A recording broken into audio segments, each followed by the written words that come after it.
जो दौर में ख़वातीन की जो ज़िंदगी है वो बहुत ज़्यादा मुश्किल होती जा रही है। हर इसके हम बारे में मुकम्मल अगर रिव्यू चाहते हैं तो मुझे कमेंट कीजिएगा, मैं मुकम्मल रिव्यू इस पे बनाऊँगी। मुकाबला है वो करना होता है और एक फ़ीमेल को ना सिर्फ महंगाई का मुकाबला करना पड़ता है बल्कि अपने घर को। अस्सलाम वालेकुम जी, welcome back to my channel और मैं हूँ दुख्तर कोयटा। और अब जो है, क्योंकि मैं लास्ट ब्लॉग में शेयर किया था कि मैं अम्मी के घर में रहने आई हूँ, अब जी मैं जा रही हूँ अपने घर में और आते हुए जाते हुए सामान पैक करना होता है और वो मुश्किल का टास्क होता है। यहाँ पे जी नाश्ते के लिए मेरे भतीजे जो है दस्तरखान लगा रहे हैं और आप मुझे बताएं, आपको जाते हुए अच्छा लगता है या वहाँ पे के आते हुए अच्छा लगता है? उसके बाद मैं थोड़ा सा बाहर आ गई थी, एक दो काम था। आप देख सकते हैं धूप इस बार कोयटा में वाकई एक कहते हैं रिकॉर्ड तोड़ने वाली जो है वो गर्मी पड़ी है। पहले ऐसा कोयटा में कभी भी गर्मी नहीं पड़ती थी। और मुहर्रम है तो मैं यहाँ पे थोड़ा सा मुहर्रम के हवाले से भी आपको बताऊँगी। यहाँ पे माँ बारगाह नासुज़ा है, यहाँ पे जुलूस की तैयारी हो रही है। ब्लॉग थोड़ा सा पुराना हो गया है लेकिन खैर है, आपको मैं दिखाती जाऊँगी। थोड़ा सा मसले की वजह से मैं इसको अपलोड नहीं कर पाई। यहाँ आप देख सकते हैं कि माँ बारगाह में जो है जालिस भी हो रही है और यहाँ पे थोड़ी देर बाद जुलूस निकल जाएगा। तो मैंने कहा थोड़ा सा आपको अंदर से माँ बारगाह दिखाऊँ। ये माँ बारगाह प्रिंस रोड पे है और अभी हम बाहर आ गए थे, थोड़ा सा काम था। वो काम करने के बाद हम बीबेरी आए। बीबेरी में हमें थोड़ी सी भूख लग रही थी और अगर मैं आपको एक टिप बताऊँ बीबेरी में जो है वो अगर आपने ऑर्डर अच्छा वाला खाना है तो आप गाड़ी के अंदर ही खा लें, क्योंकि गाड़ी के अंदर इनकी सर्विस जो बाहर की तरफ है वो ज़्यादा फास्ट है एज़ कम्पेयर टू इनके रेस्टोरेंट में। इनके रेस्टोरेंट में भी सर्विस है लेकिन इतनी अच्छी नहीं है जितना बस दिल करता है। लेकिन मजबूरी थी, बाहर बहुत ज़्यादा धूप थी, इसलिए मैं यहाँ पे बैठ गई। तो हमने ऑर्डर किया था, इनका एक डील थी जिसमें सैंडविच थे, पैटी, बर्गर्स थे और कोल्ड ड्रिंक थी। ये तो पूरी जो डील है वो 1600, तकरीबन 1600 की में पड़ी थी, क्योंकि हमने थोड़ा सा इसमें पानी वगैरह भी मंगवा लिया था। तो डील इनकी अच्छी थी। बीबेरी की आइसक्रीम जो है वो सुपर, इस पहले भी मैंने ब्लॉग इस पर बनाया हुआ है। अभी हम थोड़ा सा और बाहर आ गए हैं और बाहर आते ही मैंने कहा थोड़ी सी शूटिंग वगैरह भी कर लूँ और उसके बाद जी मैं थोड़ा घर की तरफ रवाना हूँ। धूप की शिद्दत में कमी नहीं आई घर पहुँचते ही। अच्छा, मैंने जो बताया है कि वाकई आजकल के जो दौर में ख़वातीन की जो ज़िंदगी है वो बहुत ज़्यादा मुश्किल होती जा रही है। हर तरफ काम का बर्डन बहुत ज़्यादा है, घर का बर्डन ज़्यादा है। इसके साथ साथ जैसे ही 2024 का ज़माना आया हुआ है जहाँ की टेक्नोलॉजी बहुत ज़्यादा तरक्की कर रही है, वहाँ महंगाई भी बहुत ज़्यादा उरूज पे है।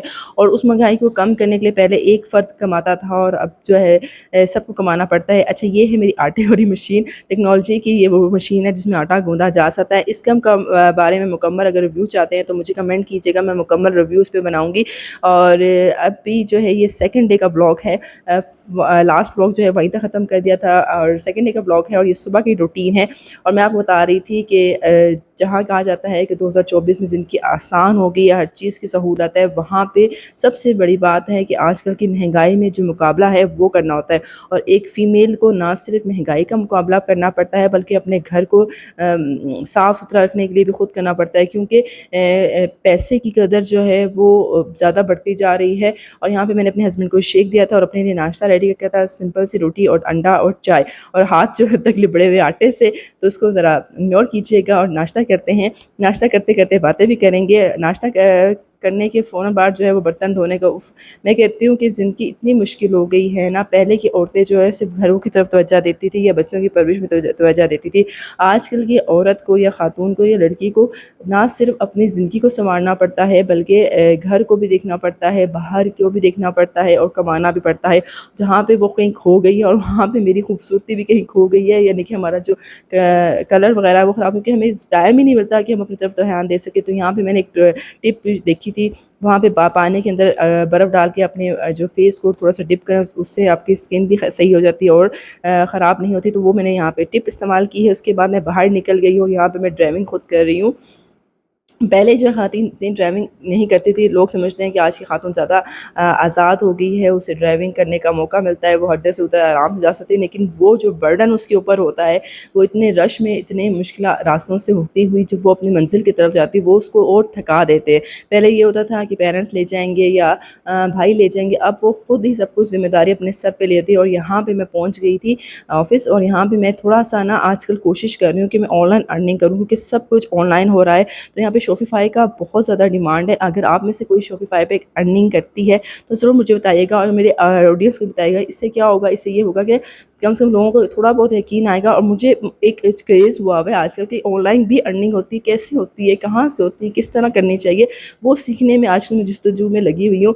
और इसके बाद जी मुझे थोड़ा-सा काम था, फिर मैं बाहर आ चुकी हूँ और धूप की शिद्दत आप देख सकते हैं कितनी ज़्यादा है। पहले इतनी और हवा भी चल रही है, यानी कि अब हवा की इतनी शिद्दत है कि मोबाइल जो है वो उड़ जा रहा था, लेकिन मैंने उसे बहुत ज़्यादा पकड़ा था। यहाँ पे मैं आ गई पीडीएम में। पीडीएम में क्या होता है, पीडीएम में एक ऐसा अदारा होता है जहाँ पे कोई भी तबाही आनी हो, कि आ गई हो किसी इलाके में, चाहे वो मौसमी तब्दीली की वजह से या चाहे मौसमी बारिशों की वजह से या ज़लज़ले, तो पीडीएम में वो अदारा होता है जो उनको जो है रेस्क्यू करता है, उनको चीज़ें प्रोवाइड करता है, राशन प्रोवाइड करता है। ये इतने बड़े-बड़े ड्रम थे ना, पता नहीं इसमें क्या था, मैंने बहुत क्रेज़ हो रही थी जाने के लिए, मुझे पता ही नहीं चला। ये पीडीएम एक ऑफ़िस है मेन, जहाँ पे अभी हम जाना है, हमें किसी इस बंदे से बात करनी है, लेकिन देखते हैं मिलते हैं कि नहीं मिलते, क्योंकि पीडीएम वाले बहुत जल्दी बात नहीं करते। उसके बाद वहाँ से काम ख़त्म करने के बाद थोड़ी-सी भूख लगी, तो हम प्रिंस रोड आ गए। प्रिंस रोड आके हमने जॉन रेस्टोरेंट, ये बहुत अच्छा रेस्टोरेंट था। क्वेटा में अच्छा रेस्टोरेंट में से इसका एक नाम है। इसने छोटे से एक ढाबे से शुरू किया था, और आप देखिए इसके यहाँ पे इतना अच्छा, लोग कहते हैं कि महंगाई इतनी ज़्यादा है और लोगों के पास पैसे नहीं है, लेकिन आप यहाँ देखिए इनकी 3 मंजिलें और तीनों की तीनों फुल हुई हुई थी। और हमने यहाँ पे चिकन विद शाशलिक था, रोल था, और इसके अलावा हमने एक और चीज़ मंगाई थी, वो मैं आपको दिखाती हूँ। गरमा-गरम जो है वो खाना था, और ये देख लें अब तक बुलबुले इसमें से आपको नज़र आ रहे होंगे बनते हुए। अच्छा, ये मुझे थोड़ा अच्छा नहीं लगा था, फिर मैंने यहाँ पे ये मँगाया था, ये ब्रोस्ट, और साथ में ब्रोस्ट और थोड़े से चावल मैंने खाए थे, लेकिन वो ज़्यादा उसमें मीठा ज़्यादा था, तो ब्रोस्ट अच्छा था, लेकिन मैंने थोड़ा-सा ही खाया था, लेकिन खाना मज़े का होता है इनका। लेकिन मुझे पता नहीं क्यों इस बार दिल बहुत ज़्यादा नहीं कर रहा था खाने को। फिर मैंने लस्सी मँगाई, लस्सी का ये माशा से सिल्वर के ग्लास में भरा हुआ, मैं आपको दिखाने की कोशिश करती हूँ, झाग इसके ऊपर थी, और इतनी माशा से बड़ा गिलास था, और ये एक गिलास जो है वो 200 रुपए का है। अगर आप मुझे बताना ये महँगा दे रहे हैं या सस्ता, मैं आपको बिल भी दिखा देती हूँ। ये रहा जी बिल, 2300 का बिल है, और इसमें हमने ये तमाम चीज़ें खाई हैं। आप इसका स्क्रीनशॉट लें, तो 400 के 2 गिलास हैं, लस्सी के आए थे 2 गिलास में, तो तभी 200 रुपए का 1 गिलास बना। लस्सी वगैरह पीने के बाद जो है फिर हम लोग यहाँ से निकल गए हैं, और अब जो है वो हम यहाँ पे, मैं आपको एक चीज़ बताऊँ, क्वेटा में एक जगह है जहाँ से मैंने अपना फ़र्नीचर लिया था। मैं आपको दिखाती हूँ, उन्होंने मेरे साथ एक स्कैम किया है, और स्कैम की वजह से मैं बहुत डिस्टर्ब हो गई हूँ। यहाँ पे ये देखिए, ये दुदानी वाले हैं, दुदानी फ़र्नीचर वाले हैं। इन्होंने मुझे फ़र्नीचर भी सही बना के नहीं दिया था, और इन्होंने मुझे एक फ़ॉर्म दिया था, वो फ़ॉर्म भी सही नहीं रहा, वो मैं आपको कभी किसी वीडियो में दिखाऊँगी। इनसे बिल्कुल मैं मुतमईन नहीं हुई फ्रिज के फ़र्नीचर लेके। यहाँ एक और मुझे वेबसाइट मिली थी, जहाँ मैं आपको कह रही हूँ कि मुझे क्रेज़ हुआ हुआ है कि किस तरह लोग ऑनलाइन अर्निंग करते हैं, क्योंकि मैं भी चाहती हूँ कि मैं सुकून से बैठ जाऊँ। मैं बहुत थक जाता है इंसान, बाहर निकले, घर को सँभालें, घर से वहाँ जाए, ज़िंदगी बहुत मुश्किल हो गई है। टेक्नोलॉजी जितनी आगे उतनी ही ज़िंदगी मुश्किल हो गई। तो यहाँ पे एक मुझे मिली थी, उसके बाद फिर मैं घर आई थी, क्योंकि मेरी स्किन जो है वो बहुत ज़्यादा जल रही है। तो फिर मैंने वही टिप किया, यहाँ पे पानी के अंदर बर्फ़ के पीसेस डाली, और अपने मुँह पे डिप करूँगी थोड़ी देर के लिए, और उसके बाद मैं टॉवल से उसको खुश्क कर लूँगी। तो इससे ज़रा थोड़ा-सा मुझे इफ़ेक्ट पड़ा था। इसके बाद जो मैं यहाँ पे एक डाइटिंग वाला, मुझे किसी ने कहा था कि आप कुछ चनों को आप बॉयल करें, इसमें लोबिया हो, वाइट चने और ब्लैक लोबिया हो, इन सबको जो है वो आप खाना शुरू करें, तो आपका जो है वो डाइटिंग भी कंट्रोल होगी, और आपके अंदर एनर्जी भी रहेगी। तो इन सबको मैंने जो है वो कुकर में डाल दिया, और उसको अच्छी तरह मैं बॉयल कर लूँगी। देखो मैं कब तक ये डाइटिंग कर सकती हूँ। आप लोग इस तरह की डाइटिंग करते हैं तो ज़रूर मुझे कमेंट करके बताइएगा। अच्छा, इसको मैंने उबलने रख दिया था, जैसे थोड़ी देर के ये पकना शुरू हुआ, तो इसमें से एक फॉल्ट मुझसे हो गया था, क्योंकि मैंने उसमें नमक और थोड़ी सी हल्दी डाली थी। पानी जो है इसमें से निकलना शुरू हो गया, तो मैं बहुत परेशान हो गई, क्योंकि पानी बहुत ज़्यादा निकल रहा था। वो मैंने आपको दिखाया, मेरा पूरा को स्टोव जो है चूल्हा ख़राब हो गया था। फिर मैंने अपनी अम्मी को फ़ोन किया, तो उन्होंने कहा 1 चम्मच ऑयल डालो। ऑयल डालने के बाद फिर मैंने इसको बॉयल रखा, तो आप यकीन करें पानी बिल्कुल नहीं निकला था, और जो मैंने दालें या चने इसके अंदर डाले थे ना, वो बिल्कुल अच्छी तरह बन रहे थे। यहाँ पे खाना क्या बना है, यहाँ पे जो गोश्त बनाया हुआ है, छोटी सी टमाटर वगैरह डाल के बनाया है गोश्त, और यहाँ पे मैंने रोटी बना ली है। और ये जान रोस्ट का जो ब्रोस्ट था वो मैंने नहीं खाया, तो वो मैं घर ले आई, उसे भी मैंने गर्म कर लिया है। इसके बाद जो चने अच्छी तरह बॉयल कर लिए थे, ये मैं आपको दिखा रही हूँ। रात का टाइम हो गया था, काफ़ी 11 से सवा 11 हो चुके थे।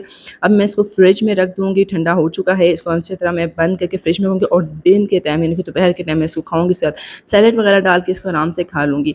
अच्छा, यहाँ पे मैं आपको कावा की ज़िक्र करती हूँ। ये एक फ़ीमेल में आजकल बहुत ज़्यादा बीमारियाँ जो लग रही हैं, पीसीओएस या पीसीओडी, ये वो कावा है जो मैं पी रही हूँ आजकल, और इसका रिज़ल्ट कैसा रहा वो मैं आपको चंद दिनों में शो करूँगी। यहाँ मैं कावा बनाने आई थी ना, कि अफ़सोस से जो चूल्हा ख़राब हुआ, इसको परेशान नहीं होइएगा, गंदा नहीं हुआ हुआ। इसका मैं फ़ॉइल उतार लूँगी, फ़ॉइल के नीचे ये बिल्कुल चूल्हा, ये देखिए मैं थोड़ा-सा दिखाती हूँ, ये बिल्कुल साफ़ है। फ़ॉल गंदा होता है तो जो है अभी क्या-क्या चूल्हे से कुछ ना कुछ तो गिरता रहता है, लेकिन इस तरीके से मेरा घर साफ़ रहता है। वो कौवे के बारे में मैं फिर कभी बताऊँगी और यहाँ पे मैंने एक थोड़े छोटे से पैरेट लिए थे, इसके बारे में भी बात करेंगे। आज का ब्लॉग ख़त्म करते हैं यहाँ पे। अल्लाह हाफ़िज़, अपना ख़्याल रखिएगा।